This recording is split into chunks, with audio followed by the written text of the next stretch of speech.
জাতীয় সংসদ নির্বাচনকে ঘিরে এই মুহূর্তে দুইটা সমস্যা সামনে। একটা হচ্ছে পিআর, জামাত সহ আরো বেশ কয়েকটা দল যে যুগপৎ আন্দোলন করছে পিআর নিয়ে। সেই দাবিগুলোর মধ্যে একটা গুরুত্বপূর্ণ দাবি কিন্তু আছে। অন্যান্য দাবিগুলো পূরণ হোক না হোক, এখানে কিন্তু জাতীয় পার্টিকে নিষিদ্ধের একটা দাবি সামনে এসেছে। এখন এই যে জাতীয় পার্টির যে একটা ক্রান্তিকাল চলছে, সেই ক্রান্তিকালে তাদের জন্য এক ধরনের আশীর্বাদ হয়ে দাঁড়িয়েছে কিন্তু বাংলাদেশ জাতীয়তাবাদী দল বিএনপি। এমনকি যদিও দলটার নাম মেনশন করে নাই, তবে আমার ধারণা সম্ভবত এনসিপি কেই এখানে মেনশন করা হয়েছে। বিএনপির যিনি নেতা আছেন সালাউদ্দিন সাহেব, তিনি বলছিলেন কিছু আসন পাওয়ার লোভে জামাত এবং এনসিপি কে মেনশন করে বলছেন কেউ সংখ্যানুপাতিক পদ্ধতিতে নির্বাচন চাইলে জাতীয় জীবনের জন্য ভয়ঙ্কর পরিণতি নিয়ে আসবে। এরপরে একটা বক্তব্যের যখন সামনে আসলো যে জাতীয় পার্টি এবং 14 দল নিষিদ্ধের যে দাবি, বিএনপি মনে করছে নির্বাহী আদেশে এই রাজনৈতিক দল নিষিদ্ধ করার যে পরিণাম ভবিষ্যতে ভয়ঙ্কর চর্চায় রূপ নেবে। এটা কিন্তু বাস্তব।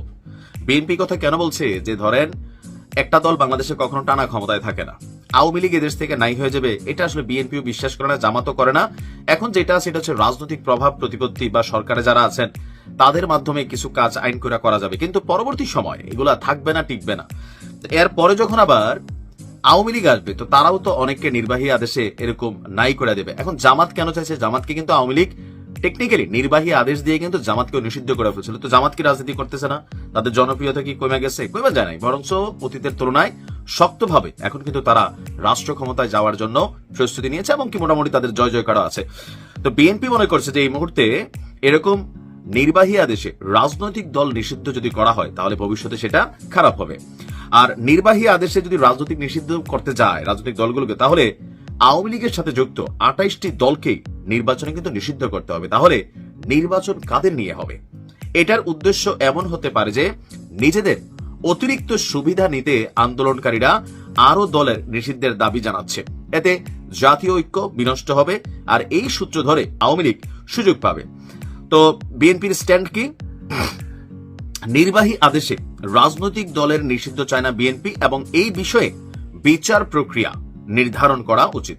সঠিক সময় নির্বাচনের মাধ্যমে স্থিতিশীল সরকার করতে না পারলে জাতীয় নিরাপত্তার পাশাপাশি আঞ্চলিক নিরাপত্তাও হুমকিতে পড়বে বলে মনে করেন। তার মানে পিআর ইস্যুতে যে আন্দোলন জামাতের, সেখানে যে 5 দফার মধ্যে একটা দফা আরো যে দলগুলো তাদের সাথে সহমত পোষণ করেছে জাতীয় পার্টিকে নিষিদ্ধের যেই পলিসি অথবা ধরেন যেই টেকনিক, অনেকে মনে করছেন যে হ্যাঁ এই দলগুলো যদি মাঠে নামে সরকারের উপর চাপ প্রয়োগ করে, জাতীয় পার্টি যেহেতু আওয়ামী লীগকে ক্ষমতায় রাখার পেছনে সবচেয়ে বড় ভূমিকা পালন করেছে, তো সেই জায়গা থেকে জাতীয় পার্টিকে নিষিদ্ধ করা হইতে পারে।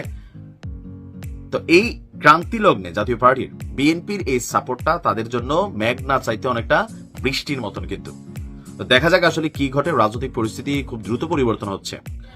হঠাৎ করে জামাত এবং এনসিপির মধ্যে একটা দূরত্ব তৈরি হয়েছে, কারণ এনসিপির যারা একদম নেতৃস্থানীয় ক্যারেক্টারে আছেন, লাইক সরকারে থাকলেও উপদেষ্টা মাহফুজ সবার মাস্টার মাইন্ড, এর মধ্যে দলটির খুবই শক্ত একজন নেতা হান্নান মাসুদ, সে কিন্তু প্রচন্ড জামাত বিরোধী। তো এই মুহূর্তে জামাতের মধ্যে এনসিপিতে যে আভ্যন্তরীণ বিভাজন আছে, আমরা যা দেখছি সবকিছুকে আসলে এটাই নাকি এটাও প্ল্যান বি অথবা সি এর অংশবিশেষ যে জামাত এবং এনসিপির মধ্যে আমরা দূরত্ব দেখবো, কিন্তু ইন্টারনালি ভিতরে ভিতরে এটা হয়তো দলটিরই কোনো আরেকটা প্ল্যান, এরকমও কেউ কেউ বিশ্লেষণ করছেন। তবে গণমাধ্যমে যেটা এখন ইদানিং গত 2-1 দিন ধরে যেটা হয়েছে, হঠাৎ করে জামাত এবং এনসিপির মধ্যে একটা দূরত্ব এখানে সামনে আসছে। এর মধ্যে আরো গুরুত্বপূর্ণ হচ্ছে জামাত ইসলামের নেতৃত্বে বা আপনার খিলাফত মজলিস সহ কয়েকটা দল মিলে একটা আন্দোলনে নামার কথা ছিল, 8টি দল মিলা, সেখান থেকে এনসিপি আবার সরে আসছে। তো হুট করে আসলে কি এনসিপি এবং জামাতের মধ্যে ডাকসুর নির্বাচনকে কেন্দ্র করে কোনো আভ্যন্তরীণ দূরত্ব তৈরি হলো? আমার মনে হয় না, এটা পার্ট অফ পলিটিক্স। তারপরেও প্রতিবেদনটি কি বলছে?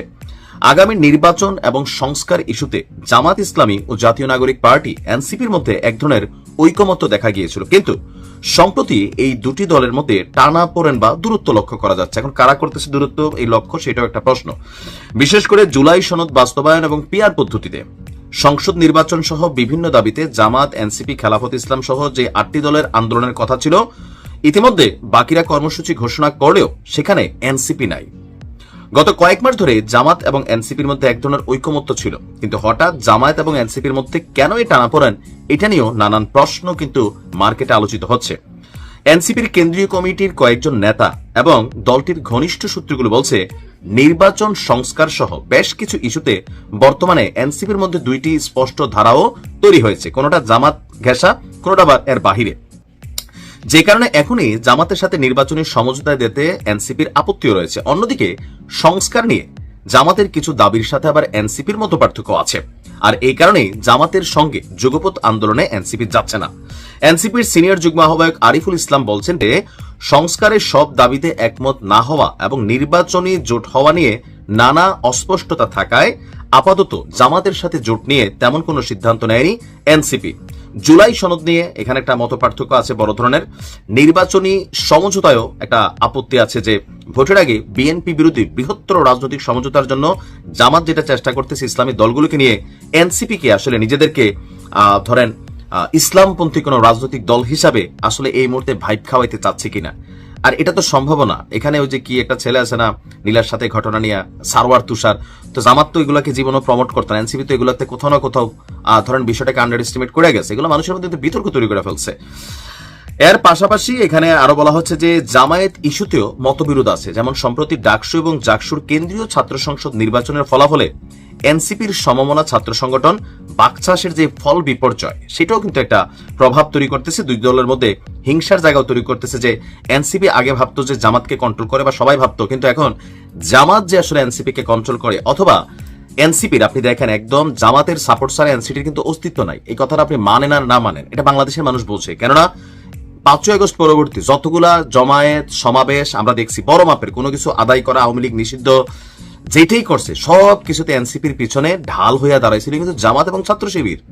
এর বাহিরে এরা যে ম্যানেজমেন্টে প্রোগ্রাম করছে, এই করছে সেই করছে, সেখানে আপনি দেখেন ভাড়াটে লোক কিছু, এগুলো তো গণমাধ্যমে প্রতিবেদন আসছে, তাই না?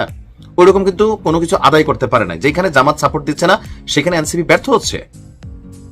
সো এখন এনসিপির সাথে জামাতের দূরত্ব যদি হয়, এটা আসলে পজিটিভ হবে না নেগেটিভ হবে, এটা সময় বলে দিবে। তবে এনসিপির এই মুহূর্তে জামাতের রোশানলে পড়লে বিএনপি তো এমনিই সাইড কাটতেছে, তাহলে এনসিপির সারা বাংলাদেশে কি পরিমাণ নেতাকর্মী খুঁজে পাওয়া যাবে বা ভোটের মাঠে গিয়ে সুবিধা করতে পারবে? আমার তো মনে হয় যে একটা সিটও কেউ পাবে না জামাতের আশীর্বাদ না থাকলে। জামাতের আশীর্বাদ থাকলে 2-4-10টা পাবে, বাট সামহাও আমার মনে হয় জামাতের যে পলিটিক্স, এনসিপি কে হালকা নেওয়ার সুযোগ নেই। একটা জনমত সমর্থন তাদের এখনো আছে, তো সেই জায়গা থেকে জোট হিসাবে এনসিপি হয়তো দিন শেষে জামাতের সাথে কানেক্ট হবে, নিজেরও 2-4-10টা সিট পাইলো। আর জামাতও এনসিপির যে জনপ্রিয়তা অথবা এনসিপির যতটুকু গ্রহণযোগ্যতা আছে বা বিএনপি কে শাসানোর মতন যে ক্ষমতা আছে, সেই ক্ষমতাটা কাজে লাগাবে। আর এখনকার যে দূরত্ব, it's a part of politics. আমার কাছে এর বাইরে আসলে কিছুই মনে হচ্ছে না, তবে ঘটনা সত্য হইতে পারে ভিতরে ভিতরে।